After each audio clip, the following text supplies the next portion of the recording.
Sa kalaliman ng gabi, isang Pokemon na inabandona ang umiiyak. Kinaumagahan, nananghalian ang grupo. Inaasahan ni May na malapit nang mapisa ang kanyang Pokemon Egg, ngunit walang nakakaalam kung anong Pokemon ito, kaya nasasabik sila. Umalis si Ash para ensayuhin ang Volt Tackle ni Pikachu. Nagpasya siyang gamitin si Donphan bilang target dahil hindi ito matatabla ng kuryente. Sumugod si Pikachu gamit ang Volt Tackle, bagaman binaliwala lang siya ni Donphan. Nagutos si Ash na gawin itong muli, ngunit sa hindi malamang dahilan, nagsimulang gumulong si Donphan, kaya umiwas sina Ash at Pikachu sa dadaanan nito. Nadurog ni Donphan ang isang bato kung saan nagtatago ang isang ninja at ang kanyang ninjas. Inaakala ng ninja na sila ay mga magnanakaw, ngunit nang nalaman itong naglalakbay si Ash para subukang talunin ang Battle Frontier, humingi ito ng paumanhin sa hindi pagkakaunawaan.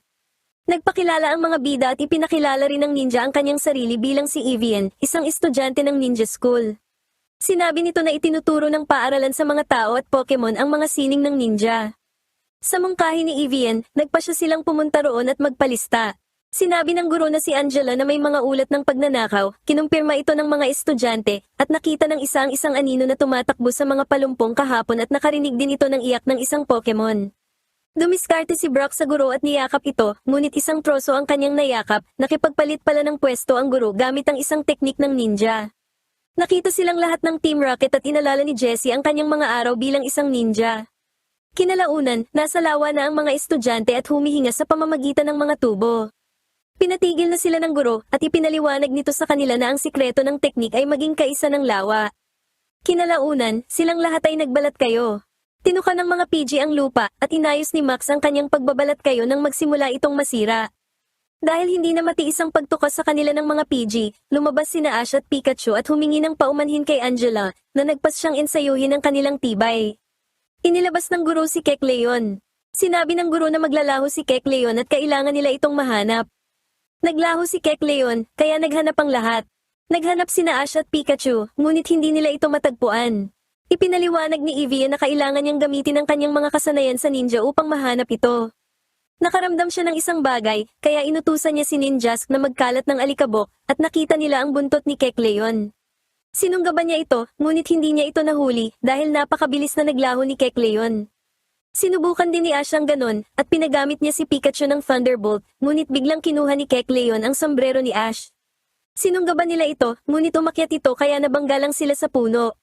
Naghanap ang iba pang mga estudyante at nakahanap ang isa sa mga estudyante ng isang Pokemon at kinuha ito. Umiyak ang Pokemon, kaya nakilala ng isa pang estudyante na iyon ang kaparehong iyak na narinig niya kahapon.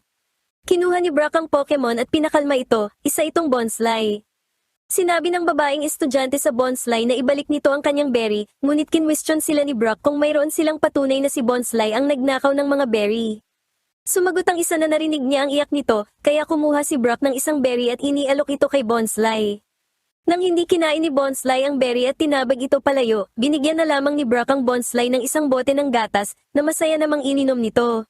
Napagtanto ng guro at ng kanyang mga estudyante na ang Bonsly na ito ay sanggol pa, na nangangahulugang hindi pa ito kumakain ng mga solidong pagkain kaya imposibleng ito ang nagnakaw ng kanilang mga berry. Gayunpaman, naubos na ang gatas at biglang binanata ni Bonsly si Brock. Biglang naramdaman ni Bonsly na may aatake at naiwasan ng isang shuriken. Ito ay ang Team Rocket, nagpakawala ang mga ito ng mga tali upang makuha ang mga Pokemon at tumakas. Inilabas ng guro si Shiftry, hiniwa ni Shiftry ang saranggola kung saan nakakabit ang Team Rocket, kaya nahulog ang mga ito sa isang puno. Inilabas ni Ash si Grovyle, si May naman ay si Combusken at si Brock ay si Marshtomp. Hiniwa ni Grovyle ang mga tali gamit ang Leaf Blade na nagpalaya sa mga Pokemon. Gumamit si Shiftry ng Rock Smash na tumama sa Team Rocket. Sinunog sila ni Combusken gamit ang Fire Spin at pinabagsak naman sila ni Marshtomp sa lupa gamit ang Water Gun. Sinabi ni Jessie na mayroon din siyang mga skill ng ninja at hinamon ng guro. Inilabas ni Jessie si Suviper na gumamit ng Haze. Hinuli ni Jessie ang guro gamit ang lambat, ngunit lumitaw ang guro sa likuran niya, ginamit nito ang kaparehong trick na ginamit nito kay Brock, kaya isang troso ang nahuli ni Jessie. Kaya, gumamit si Jessie ng double team, kaya tumakbo sina James at Meowth kasama niya habang nakabalat kayo ng kamukha niya. Nadismaya ang guro at inutusan si Shiftry na gumamit ng tunay na double team. Sunod, gumamit si Shiftry ng Razor Wind at ang Ninjask ng Fury Swipes na nakasakit sa Team Rocket. Gumamit si Ariados ng Spider Web para igapos ang tatlo. Tinanong ni Brock ang Team Rocket kung nagnakaw sila ng mga berry, at kinumpirma naman nila ito. Alam na ngayon ng mga estudyante na sila ang nagnakaw ng mga berry, kaya gumulong patakas ang Team Rocket. Sinimulang habulin ni Ash ang mga ito, ngunit sinabi ni Angela kay Ash na hayaan ang umalis ang tatlo. Sa huli, gumulong ang Team Rocket sa isang bangin, tumalbog sa isang puno at tumalsik palayo. Nagpasalamat si Angela kay Ash na hindi gustong akuin ang papuri, kaya nagpapogi si Brock at sinabing siya ang nagligtas sa mga Pokemon. Bigla na lang tinakal ng Bonsly si Brock. Umiyak si Bonsly, kaya nagsuspecha sila na nagpapasalamat ito kay Brock sa pagtatanggol dito. Tinawag itong duwag ng tatlong estudyante dahil tumakbo lang ito nang dumating ang Team Rocket, ngunit sinabihan sila ni Angela na tumigil, at sinabi na ayos lang yun dahil masyado pang bata si Bonsly para ipagtanggol ang kanyang sarili. Sinabi ni Brock na walang kasama ang Bonsly, ngunit inalok niya itong sumama sa kanya. Natuwa si Bonsly, ngunit bigla nitong sinugod si Brock. Napagtanto ni Ash na gustong makipaglaban ni Bonsly kay Brock upang patunayan ang lakas nito. Tinanggap ni Brock ang laban at inilabas si Fortress. Umiyak si Bonsly na nagpababa sa depensa ni Brock at inatake si Fortress. Gumamit si Fortress ng rapid spin at binaliwala na ang peking pag-iyak ni Bonsly, kaya napatumba niya ito. Sumunod, naglabas ng spike si Fortress, kaya hindi na nakaalis sa kanyang pwesto si Bonsly. Nagbato si Brock ng Pokeball, ngunit nakawala si Bonsly. Tumalon sa tuwa si Bonsly, ngunit natusok ito ng isa sa mga spike, kaya nagbato ng isa pang Pokeball si Brock, at sa pagkakataong ito ay nahuli na niya si Bonsly. Kinalaunan, umiyak si Bonsly, kaya muli itong binigyan ng gatas ni Brock upang kumalma. Ganun pa man, ibinato nito ang bote kay Brock matapos nitong maubos ang gatas at muling umiyak, kaya sinigawan ito ni Brock na hindi na niya ito bibigyan ng gatas kapag hindi ito tumahimik, kaya tumigil ito sa pag-iyak. Sinabi ni Angela na isa ng tatay ngayon si Brock na nag-aalaga kay Bonsly. Kinalaunan, umalis na ang mga bida para ipagpatuloy ang kanilang paglalakbay. Namamalagi ang mga bida sa loob ng isang Pokemon Center. Naghihintay sina Brock, Bonsly, at May na mapisa ang Pokemon Egg. Dumating si Nurse Joy upang tingnan ang egg. Lumapit si Brock at pumorma kay Nurse Joy, ngunit bigla na lang siyang tinakal ni Bonsly. Gayunpaman, ininom ni Munchlax ang gatas ni Bonsly. Umiyak si Bonsly, kaya pinatahan ito ni Brock at inirekomenda ni Joy na pumunta siya sa cafeteria. Sumama si Max at Munchlax kay Brock habang umalis naman si Ash upang mag-ensayo kasama si Pikachu. Sumunod kina Ash si Squirtle, kaya umalis si May upang kunin ito. Nakita sila ng Team Rocket na tumatakbo palabas at nagplano ang mga itong hulihin si Pikachu at Squirtle. Sinabi ni Jessie kina James at Meowth na kailangan nilang baguhin ang kanilang mga taktika, kundi ay wala silang mananakaw na Pokemon. Inirekomenda ni Jessie na maghiwa-hiwalay sila sa pagnanakaw ng mga Pokemon, sa ganoong paraan ay marami silang mananakaw. Nagpagala-gala si Squirtle sa inabandonang bahagi ng bayan. Sinundan ito ni May at nakakita siya ng isang istasyon ng tren. Pumasok siya sa loob at nakita ang isang larawan ng istasyon noong aktibo pa ito. Nahanap ni May si Squirtle na hawak ng isang matandang babae na nagpakilala bilang si Edna. Matapos magpakilala ni May, biglang umulan, iginiit ni Edna na hinihintay niya ang steam train at inaasahan ng isang lalaki.